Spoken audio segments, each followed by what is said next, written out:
How to set up WhatsApp to not save photos. To get started, first of all, open up the WhatsApp application on your phone. You will then be brought to the chats page. Here, you can view all your chats with friends on WhatsApp. On this page, go to the bottom right corner and tap on Settings. This is the WhatsApp settings page. Now, go to Chats. Here, make sure that the Save to Photos option is disabled.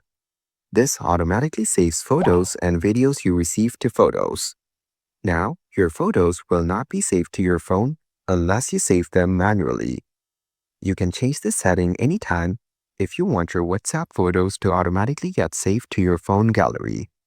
Following these steps, you can easily set up WhatsApp to not save photos. Thank you for watching. Please leave a like if this tutorial helped you, or leave a comment below if you have any questions related to the video.